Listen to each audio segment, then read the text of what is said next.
Hello friends, कैसे हैं आप सभी। आशा करता हूं आप लोग अच्छे होंगे, अपनी पढ़ाई और सेहत का ध्यान काफी अच्छे से रख रहे होंगे। मेरा नाम योगेंद्र है और मैं आज आपके लिए इकोनॉमिक्स का टॉपिक लेकर आया हूं। इसमें हम क्या क्या देखेंगे। इकोनॉमिक्स का हम सिलेबस देखेंगे, उसके बाद हम कौन कौन सी बुक्स फॉलो करने वाले हैं वो देखेंगे, कौन से नोट्स हैं उन्हें फॉलो करने वाले हैं वो देखेंगे, और उसके बाद मेरा क्या प्रोग्राम है, किस तरह से मैं इन क्लासेस को लेकर चलने वाला हूं, क्या क्या पढ़ाने वाला हूं, आपको टेलीग्राम चैनल पर क्या क्या मिलने वाला है और किस तरह से हम पीवाईक्यूज के साथ सिलेबस को लेकर चलेंगे वो हम देखेंगे। सबसे पहला अगर जो हम सिलेबस देखें, ऑथेंटिक सिलेबस देखेंगे डीएसएसबी का। ठीक है, वैसे तो डीएसएसबी, केबीएस, एनबीएस और ईएमआरएस, ये चार पेपर जो हैं इनके सिलेबस बिल्कुल सेम हैं। ठीक है, तो इनके सिलेबस सेम होने की वजह से हम इन सब की तैयारी एक साथ कर सकते हैं। लेकिन कुछ टॉपिक है वो डीएसएसबी में अलग है, कुछ टॉपिक है वो ईएमआरएस में अलग है। ईएमआरएस, एनबीएस, इन दोनों के सिलेबस बिल्कुल सेम है। केबीएस का थोड़ा सा अलग है, डीएसएसबी का थोड़ा सा अलग है। ठीक है, तो हम क्या करेंगे कि अगर कोई ईएमआरएस की तैयारी कर रहा है तो उसे क्या करना पड़ेगा, कुछ टॉपिक है वो एक्स्ट्रा पढ़ने पड़ेंगे और कुछ टॉपिक हैं जो डीएसएसबी के सिलेबस से मैच नहीं करते हैं। तो हम जब ईएमआरएस की क्लास स्टार्ट करेंगे उसमें बता देंगे कि आपको ये पढ़ना है। जैसे कंपोनेंट्स ऑफ प्रोडक्शन, ये हमारा पहला टॉपिक है। ठीक है, कंपोनेंट्स ऑफ प्रोडक्शन, आप पहले टॉपिक का अच्छी तरह से नाम देख लीजिए। यहां पर क्या प्रोडक्शन की बात की जा रही है कि प्रोडक्शन के बारे में बताइए, ऐसा तो कुछ भी नहीं लिखा है। तो प्रोडक्शन आपको नहीं पढ़ना है, लेकिन पढ़ना क्या है फिर, पढ़ना है आपको कंपोनेंट्स ऑफ प्रोडक्शन। पहला तो ये हो गया पॉइंट। दूसरे अगर पॉइंट की बात करें तो दूसरा पॉइंट लिखा हुआ है पीपल एज रिसोर्स।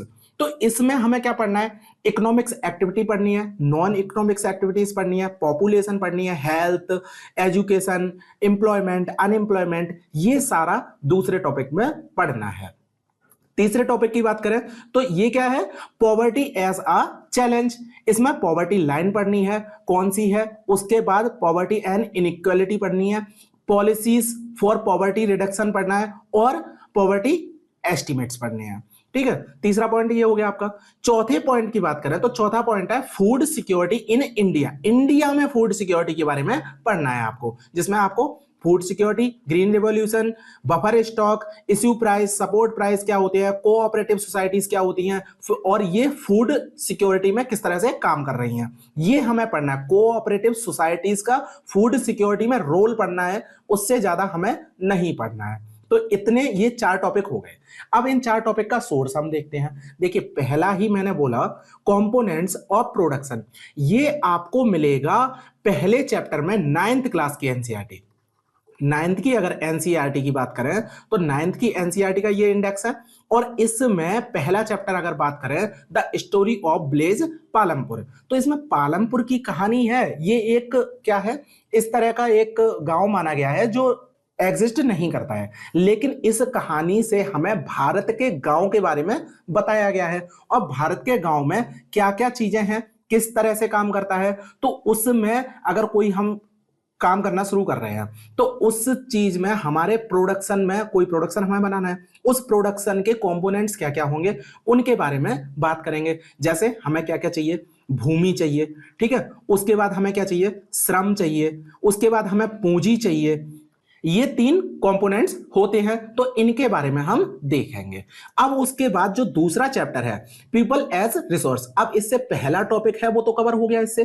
ठीक है, हमने क्या देखा था, कंपोनेंट्स ऑफ प्रोडक्शन, ये कहां मिलेगा आपको, एनसीईआरटी 9th के पहले चैप्टर में मिल जाएगा। उसके बाद जो दूसरा चैप्टर है पीपल एज रिसोर्स, तो ये अगर हम दूसरा पॉइंट देखें, पीपल एज रिसोर्स बिल्कुल सेम लिखा हुआ है, तो आपको एनसीईआरटी ही फॉलो करनी है। अगर आपको कोई भी पेड कोर्स ये कह रहा है कि आपको नहीं एनसीईआरटी से आगे हटकर और भी क्वेश्चंस पढ़ने पड़ेंगे, पीवाईक्यूज देखिए, देखिए पीवाईक्यूज का एक जमाना था। ठीक है, मैं ये नहीं कह रहा पीवाईक्यूज मेन सोर्स नहीं होते, लेकिन जब सिलेबस बदल जाता है तो पीवाईक्यूज बहुत नाम मात्र के लिए आपका सहयोग करेंगे। सिलेबस बदल चुका है ना, नया सिलेबस आया 2024 में, तो आपको मेरे अकॉर्डिंग पढ़ना है और मैं जो बता रहा हूं उस पर अंधा भरोसा करके चलना है। तो पीपल एज रिसोर्स, यहां से आपका दूसरा टॉपिक क्लियर हो जाएगा। तीसरे टॉपिक की बात करें तो ये क्या है, पॉवर्टी एज अ चैलेंज। इसमें क्या है, जो पॉवर्टी एज अ चैलेंज, ये यहां पे आपको तीसरा पॉइंट कवर हो जाएगा। अब देखिए क्या होता है सिलेबस में, जब इसने बोला पॉलिसीज फॉर पॉवर्टी रिडक्शन, जब आप तीसरा चैप्टर पढ़ेंगे तो उसमें कुछ पॉलिसीज हैं जो गवर्नमेंट ने इश्यू की हैं, तो उन पॉलिसीज को तो हम पढ़ेंगे ही, उसके साथ साथ अब ये जो एनसीईआरटी बनी ये 2020 का अपना आंकड़ा लेकर चल रही है। जब आप पहला चैप्टर पढ़ेंगे, दूसरा पढ़ेंगे, तो आपको समझ में आ जाएगा कि ये 2020 का आंकड़ा लेके चल रही है। जो भी गवर्नमेंट पॉलिसीज आई थी वो 2020 से पहले की बनी हुई हैं, लेकिन 2021, 22, 23, 24 ये 4 साल की पॉलिसीज कहां जाएंगी? ये 4 साल की पॉलिसीज हम एक्स्ट्रा पढ़ेंगे और वो आपके करंट अफेयर से रिलेट होगा। तो इस वजह से हमें करंट अफेयर पढ़ना है और उसमें हम क्या करेंगे, कुछ जो पॉइंट्स हैं उन पॉइंट्स को भी ऐड करके चलेंगे। जो चौथा चैप्टर है फूड सिक्योरिटी इन इंडिया, अब यही तो है इसमें, फूड सिक्योरिटी इन इंडिया। अब यहां पर रोल ऑफ कोऑपरेटिव सोसाइटीज का देखना है, और ये भी जो पॉइंट है ये पॉइंट भी आपका करंट अफेयर से रिलेटेड है, तो इसे भी करंट अफेयर से लेके चलेंगे। ग्रीन रिवॉल्यूशन बिल्कुल एकदम स्टैटिक पोर्शन है आपका, बफर स्टॉक स्टैटिक पोर्शन है आपका, लेकिन इसमें बफर स्टॉक जब करती है हमारी गवर्नमेंट करती है तो एमएसपी निर्धारित करती है और भी चीजें करती है, तो इनमें क्या है, इश्यू प्राइस है, सपोर्ट प्राइस है, ये वाले क्या है, ये भी करंट अफेयर से हम रिलेट करके चलेंगे। तो ये 3 पॉइंट हो गए आपके जो करंट अफेयर से रिलेट होंगे, और बाकी का आपका एनसीईआरटी से डिट्टो छाप देना है। ठीक है, तो ये हो गया आपका चौथा पॉइंट। तो 4 पॉइंट तो आपके क्लियर हो गए कि आपको यहां से पढ़ना है, मतलब 9th क्लास की एनसीईआरटी तो आपको पूरी ही कवर करनी पड़ेगी। अब 3 पॉइंट और बचे, उन 3 पॉइंट के बारे में बात करते हैं। पहला पॉइंट है इसमें, तीसरे पॉइंट पे अगर 5वां ही पॉइंट मान के चलिए तो यहां पे है ये डेवलपमेंट। ठीक है, डेवलपमेंट की केवल हम बात कर रहे हैं, ऐसे 6वां पॉइंट अगर मान के चले, इसे 2 को अलग कर दे रहे हैं। ठीक है, development, growth and development and structural development, यहां पर हमें क्या क्या मिलने वाला है, इसमें जो कुछ पॉइंट्स हैं, ठीक है, जैसे परचेसिंग पावर पैरिटी, ये आपका नहीं है एनसीईआरटी में। इकोनॉमिक डेवलपमेंट है आपका, ठीक है। ग्रॉस इनरोलमेंट रेशियो ये आपका नहीं है एनसीईआरटी में। फॉरेन ट्रेड इकोनॉमिक डेवलपमेंट ये नहीं है। डेवलपमेंट अंडर डेवलपमेंट ये है आपका, ठीक है, ये जगह से हटाते हैं। Distribution of income factors of development ये भी आपका एनसीईआरटी में है। तो ये क्या है, अगर आप एनसीईआरटी 10th क्लास की एनसीईआरटी देखेंगे तो इसका पहला चैप्टर ये 5वें टॉपिक को कवर कर रहा है और कुछ हद तक 6वें पॉइंट को भी कवर कर रहा है, लेकिन 6वां पॉइंट पूरा कवर नहीं कर रहा है। कुछ पॉइंट्स हैं जो आपको बाहर से पढ़ने पड़ेंगे। जैसे यहां पर आता है एक main features of Indian economy at the time of independence. अब ये टॉपिक आपको कहां मिलेगा, ये टॉपिक आपको 11th क्लास की एनसीईआरटी में मिलेगा। अब 11th क्लास की एनसीईआरटी भी पढ़नी है क्या? पूरी एनसीईआरटी नहीं पढ़नी है, पूरी एनसीईआरटी तो 10th की भी नहीं पढ़नी है। मैं आपको सिलेबस बता रहा हूं, बस उसके अकॉर्डिंग ही चलता जाना है आपको, ठीक है। तो इस तरह से आपको समझ में आ गया कि 5वां और 6वां टॉपिक हमें कहां से कवर करना है, वो आपको टाइम टू टाइम जब हमारी क्लासेस चलेंगी उसमें मिलता जाएगा। इसके बाद अगर हम 7वें पॉइंट की बात करें तो सेक्टर ऑफ इकोनॉमी, इसमें हमें क्या पढ़ना है, क्लासिफिकेशन ऑफ सेक्टर। क्या क्लासिफिकेशन हमें मिलना है, जैसे प्राइमरी है, सेकेंडरी है, organised, unorganised, public, private sector, ये सारे हमें पढ़ने हैं। स्मॉल एंड लार्ज इंडस्ट्री पढ़नी है आपको, परफॉर्मेंस ऑफ पब्लिक सेक्टर पढ़नी है, प्राइवेटाइजेशन पढ़ना है आपको, employment growth in the industrial sector ये आपको पढ़ना है। ये आपको कहां मिलेगा, 7वां पॉइंट आपको सेक्टर ऑफ इंडियन इकोनॉमी, यहां पर आपको सीधा सीधा मिल जाएगा। अब देखिए यहां है सेक्टर ऑफ इंडियन इकोनॉमी, ठीक है, और यहां क्या लिखा हुआ है आपका, बहुत गौर से देखिए, सेक्टर ऑफ इकोनॉमी, तो क्या यहां पर इंडियन इकोनॉमी की बात की जा रही है? यहां इंडियन इकोनॉमी की बिल्कुल बात नहीं की जा रही है। तो आपको इंडिया का भी पढ़ना है और इसके साथ साथ वर्ल्ड का भी पढ़ना है, ठीक है। तो इंडिया और वर्ल्ड के सेक्टर ऑफ इकोनॉमी ये वाले पॉइंट पढ़ने हैं। तो सेक्टर ऑफ इकोनॉमी इंडिया का है वो तो आपको एनसीईआरटी में कवर हो जाएगा, लेकिन कुछ पॉइंट्स हैं जो वर्ल्ड इकोनॉमी से भी पढ़ने हैं आपको, वो टॉपिक यहां पे कवर नहीं होंगे, इन्हें मैं अलग से पढ़ाऊंगा, ठीक है। इनका सोर्स क्या रहेगा, इनका सोर्स रहेगा कुमार अमित सर हैं, अमित सर, और ये पढ़ाते हैं आपको दृष्टि आईएएस में, ठीक है। अब इनके मैं आपको नोट्स प्रोवाइड कराऊंगा आपको टेलीग्राम पे, ठीक। उस नोट्स में से। अब देखिए 700-800 पेज के नोट्स हैं, लेकिन आपको पूरे नहीं पढ़ने हैं। मैं बताऊंगा आपको कि कहां से कहां तक का पढ़ना है। वैसे तो मैं वीडियोस में कवर कराऊंगा, लेकिन अगर आपको फिर भी पढ़ना है तो आप पढ़िए। कुछ लोग होते हैं ना कि हमें अपना नोट्स चाहिए ही चाहिए, तो वो नोट्स आपको वो वाले भी मिल जाएंगे और बाकी के क्लासेस नोट्स तो आपको मिल ही रहे हैं, वो भी आपको साथ में मिलते रहेंगे। तो ये वाला कुमार अमित सर से कौन सा कवर होगा? एक तो sector of the economy cover होगा। उसके बाद अगला जो पॉइंट है, 8वां पॉइंट, मनी एंड क्रेडिट, इसका लार्ज पोर्शन आपको कुमार अमित सर के नोट से कवर होगा। जैसे सेल्फ हेल्प ग्रुप के बारे में बात की गई है एनसीईआरटी में, ये पहले देख लेते हैं मनी एंड क्रेडिट कहां है। ये आपके तीसरे चैप्टर की अगर बात करें तो यहां पर ये 8वां पॉइंट कवर होता है। अब क्या यहां पर ग्लोबलाइजेशन एंड इंडियन इकोनॉमी पढ़नी है? नहीं पढ़ना है। कंज्यूमर राइट्स पढ़ने हैं? नहीं पढ़ने हैं। लेकिन फिर भी हम इन्हें एनसीईआरटी के टॉपिक की वजह से कवर करा देंगे। एक बार आपको 2 घंटे या 3 घंटे देने में क्या ही जाता है, तो वो आप दे देना, ठीक है। इसके बाद आपको नोट्स नहीं पढ़ने हैं, एनसीईआरटी के टॉपिक नहीं पढ़ने हैं, यही आपका कवर हो जाएगा। अब बात करते हैं फिर से उसी 8वें पॉइंट पे, मनी एंड क्रेडिट की। तो यहां पर इंडियन मॉनेटरी सिस्टम ये आपको एनसीईआरटी में मिल जाएगा। फंक्शन ऑफ मनी ये आपको मिल जाएगा। बैंक जो टॉपिक है ये आपको कहां मिलेगा? कुमार अमित सर के नोट से मिलेगा। उसके बाद ये जो कमर्शियल बैंक है, फंक्शन है, सेंट्रल बैंक के फंक्शन है, ये भी कुमार अमित सर के नोट से मिलेगा। एसएचजी आपकी एक लाइन लिखी हुई है एनसीईआरटी में, एक लाइन से ज्यादा नहीं लिखा हुआ है, ये भी कुमार अमित सर के नोट में मिलेगा।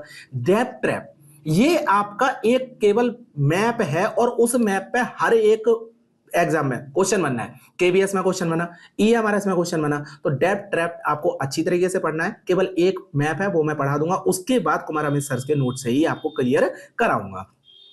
अब क्या है, जैसे आप फाइनेंशियल मार्केट की बात करें, ठीक है, financial market, money and capital market, ये जो दो टॉपिक हैं ये कुमार अमित सर के नोट्स में हैं, ठीक है, लेकिन काफी लार्ज स्केल पे इनके बारे में बताया गया है, तो वो हम इतना डिटेल में नहीं पढ़ेंगे। हमें क्या करना है, अपने एग्जाम के पॉइंट ऑफ व्यू से ही पढ़ना है, ज्यादा नहीं पढ़ना है कि फाइनेंशियल मार्केट पे आपने 40 पेज पढ़ दिए, ऐसा नहीं है। जो भी हमारे एग्जाम के पॉइंट ऑफ व्यू से इंपॉर्टेंट होगा वो हम पढ़ेंगे। तो इतना आपका हो गया, ये 8वां पॉइंट हो गया, ये आपका सिलेबस है, ठीक, इतना आप समझ गए।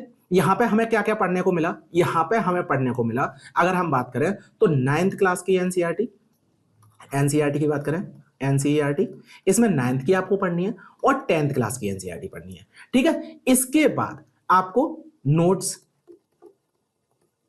कुमार अमित सर के ये आपको पढ़ने हैं। और आपको कहीं और जाना है? नहीं, कहीं और नहीं जाना।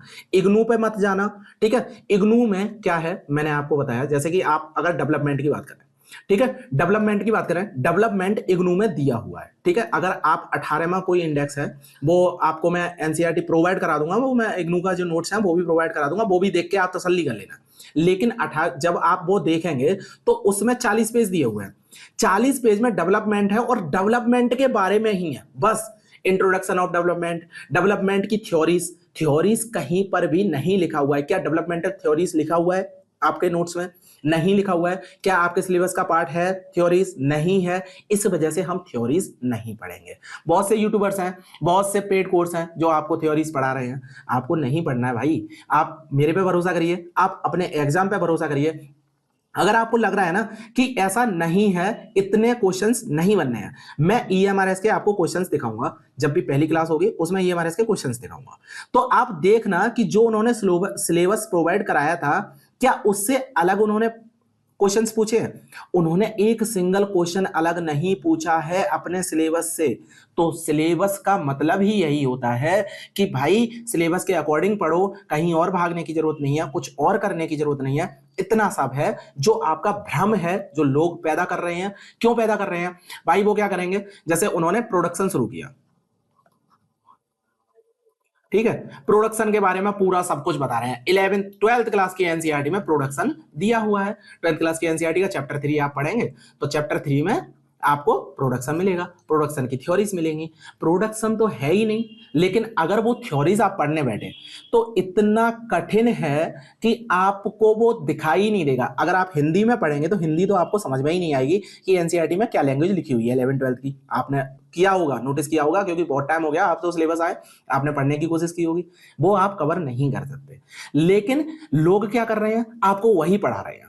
उसे पढ़ा के आपको क्या लगेगा, अरे भाई ये तो हम एनसीईआरटी खुद तो पढ़ ही नहीं सकते, ऐसा करते हैं बैच ज्वाइन कर ले रहे हैं। 8,000 का बैच दे दिया, ठीक है, 8,000 का बैच दे दिया, फिर कहा दिवाली ऑफर 2,000 में ले लीजिए। लोग कह रहे हैं भाई पहली बार ऑफर आया 8,000 से 2,000, ऐसा करते हैं 2,000 तो हम पेमेंट कर ही सकते हैं, 2,000 रुपए दे दो और सिलेबस ले लो। फिर जब सिलेबस खोल के देखते हैं तो उसमें क्या पढ़ा रहे हैं वो आपको खुद समझ में आ गया होगा। जिनने पेड कोर्स लिया होगा वो आपको समझ में आ गया होगा कि कैसे सिलेबस के नाम पे कुछ भी पढ़ाया जा रहा है। ऐसा मत करिए, आपको मैं बता रहा हूं। किसी भी अच्छे इंसान का अगर आपने जो पेड कोर्स नहीं बेच रहा हो अपना, ठीक है, उससे आप एक बार देखिए, पूछ के देखिए। जिनका सिलेक्शन हो चुका है उनसे पूछिए, आप जिनका सिलेक्शन नहीं हुआ है वो तैयारी कर रहे हैं उनसे पूछिए कि क्वेश्चंस कैसे बन रहे हैं। वो आपको बताएंगे कि ये सिर्फ और सिर्फ ठगने का आपका तरीका है। आपको ये इस तरीके से ही दिखाया जा रहा है कि आप जल्दी से जल्दी उनका कोर्स परचेज करें और जल्दी से जल्दी उनका ही प्रॉफिट करें। ये होता है आपको डराने का तरीका। तो डरिए मत, मैं आपको बता रहा हूं, पूरा सिलेबस कवर कराऊंगा। और क्वेश्चन अगर बाहर से आ जाए तो मैं कह रहा हूं आपका, मैंने 150 रखा है और 150 आपके आएंगे। लेकिन कब आएंगे? जब आएंगे ना, जब मैंने आपको पढ़ाया है वो आप पूरा कवर करके चल रहे हैं। 9th क्लास की पॉलिटी की एनसीईआरटी मैंने पढ़ाई, ठीक है, शुरुआत में तो आपके 300 व्यूज है, ठीक है, और लास्ट में आते आते आपके 50 व्यूज है। तो वो 250 बंदे कहां चले गए जो पढ़ रहे थे?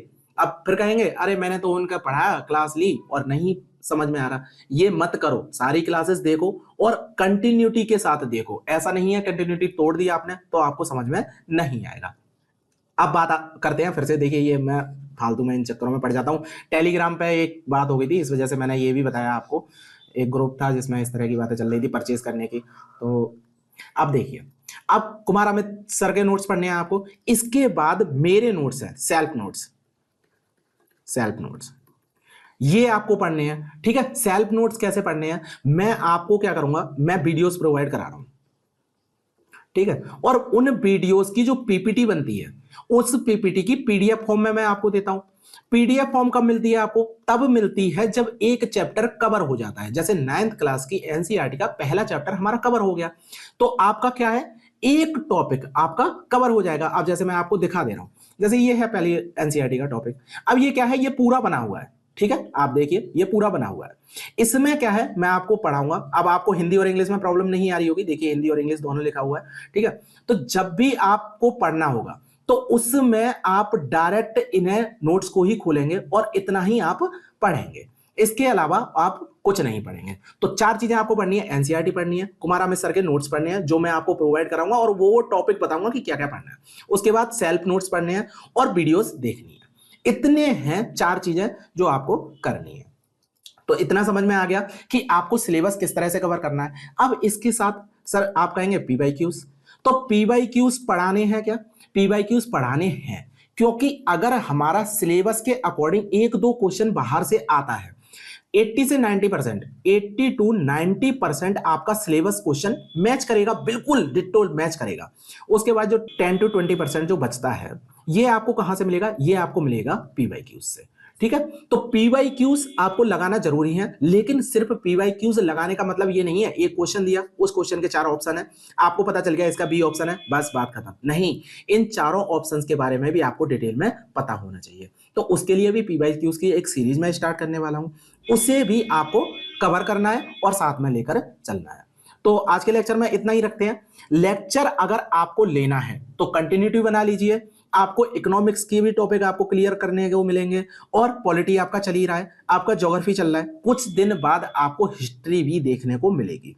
आपको बोला है मैंने, एसएसटी का पूरा सिलेबस मैं कवर कराऊंगा अपने चैनल पर। उसके बाद पीवाईक्यूज कराऊंगा, पार्ट ए के पीवाईक्यूज कराऊंगा। और पीवाईक्यूज कौन से करेंगे? जो हमारे पीवाईक्यूज अभी लेटेस्ट है, 2024 में जो एग्जाम हुए हैं डीएसएसबी के, वो वाले हम करेंगे सारे। उसके बाद 2021 के, 2018 के, 2019 के, ये भी हम पार्ट ए के कवर करेंगे। और पार्ट बी के कौन से कवर करेंगे? पार्ट बी का तो वही आपको पता है, 2021 में हुआ, 18 में हुआ, 2017 में हुआ, ये वाले पेपर हम कवर करेंगे। तो इतना हम देखेंगे अपने इस चैनल पे और आपका पूरा डीएसएसबी पैक करके रख देंगे। जैसे आपकी 9th की एनसीईआरटी बिल्कुल एकदम पैक हो चुकी है पॉलिटी की, आपको 40 to 45% आपका सिलेबस कवर हो चुका है पॉलिटी का। तो समझ में आ गया आपको क्या करना है। तैयार रहिए, कल से आपकी क्लासेस स्टार्ट हो जाएंगी इकोनॉमिक्स की। पॉलिटी की आपकी चली रही है, पॉलिटी की भी एक क्लास मिलेगी आपको, इकोनॉमिक्स की भी एक क्लास मिलेगी। पार्ट ए और पार्ट बी पीवाई की उसको हम क्या करेंगे, अल्टरनेटिव डेज पे रखेंगे। जैसे आपको एक तो मिलने वाली है पॉलिटी की क्लास, ठीक है, उसके बाद दूसरी मिलेगी आपको इकोनॉमिक्स की क्लास, इसके बाद तीसरी मिलेगी आपको पीवाई की उसकी क्लास। ये 3 क्लासेस आपको मेरी तरफ से मिलने वाली हैं। इस पीवाई क्यूज का हम क्या करेंगे, एक दिन रखा करेंगे पार्ट ए, एक दिन रखा करेंगे पार्ट बी, ठीक है। तो उसके बाद अगले दिन फिर पार्ट ए, फिर अगले दिन पार्ट बी, इस तरह से रखेंगे। 20 क्वेश्चन पर डे हम करेंगे। 20 क्वेश्चन हमारा टारगेट होगा एक दिन में करने का। और आपका पेपर कब है, मान लीजिए आपका पेपर मार्च में या अप्रैल में पड़ता है। अगर आप पेपर आपका मार्च में पड़ता है, हम रखेंगे फरवरी तक, लास्ट डेट हम रखते हैं फरवरी तक। फरवरी तक हमें सिलेबस को पूरा पैक करना है। 4 महीने हैं आपके पास और 30 दिन, 120 दिन है आपके पास। और आप क्या करेंगे, 20 क्वेश्चन डेली कवर करेंगे मेरे साथ। और इससे क्या होगा, आपका 240 2400 क्वेश्चंस हो जाएंगे, पीवाईक्यूज के हो जाएंगे। उसके बाद एमसीक्यूज की सीरीज हम साथ में लेके चलेंगे कुछ दिन बाद। अभी 3 क्लासेस ही बहुत है, 3 क्लास से ज्यादा आप कवर नहीं कर सकते हैं। तो आप समझ गए कि हमारा क्या है, इनिशिएटिव क्या है, किस तरह से हम लेकर चलेंगे। तो आज के लेक्चर में बस इतना ही रखते हैं। जल्दी से जुड़ जाइए, लोगों को शेयर कर दीजिए, क्योंकि कुछ दिन बाद मैं चाह रहा हूं कि जैसे कुछ लोग तो ऐसे जुड़े जो जेन्युइन बिल्कुल आए और डेली के डेली क्लास लें। जैसे मैं कोई क्वेश्चन पूछता हूं तो इससे क्या मुझे मिलेगा, जैसे आपने क्वेश्चन पूछा, ठीक है, आपको नहीं समझ में आया, आपने क्लास देखी, आपको नहीं समझ में आया, आपने क्वेश्चन पूछा, तो मैं उसे कवर करूंगा ना अगली वीडियो में। अगर आप क्वेश्चन ही नहीं पूछोगे तो मैं कवर कैसे करूंगा। तो यही है मेरा मतलब मेरा मोटिव यही है। और थोड़ा सा मुझे भी प्रॉफिट हो जाएगा, एंगेज होंगे आप, थोड़ा सा यूट्यूब चैनल की रीच बढ़ेगी। तो लाइक करिए, कमेंट जरूर करिए। अगर आपको क्वेश्चन नहीं आ रहा तो आप कमेंट करिए, कुछ भी कमेंट करिए, बस यूट्यूब को पता चलना चाहिए ये वीडियो अच्छी है और लोग इसे देख रहे हैं। सब्सक्राइब कर लीजिए चैनल को और लगे रहिए मेरे साथ। आपको कोई भी पेड कोर्स नहीं लेना पड़ेगा, कोई भी बुक नहीं लेनी पड़ेगी, सारी आपको टेलीग्राम पर प्रोवाइड की जाएंगी। मुझ पर भरोसा बना के रखिए और आप देख लीजिए ना, पहले अभी मत बनाइए, आप एक बार देख लीजिए। मैंने आपको पूरा प्रोवाइड करा दिया ना। पॉलिटी की जब और क्लास 10th की क्लास आने लगेगी, वो इंग्लिश में भी आएगी, हिंदी में भी आएगी, ठीक है। तो इसमें भी घबराने की जरूरत नहीं है। तो थैंक यू वेरी मच।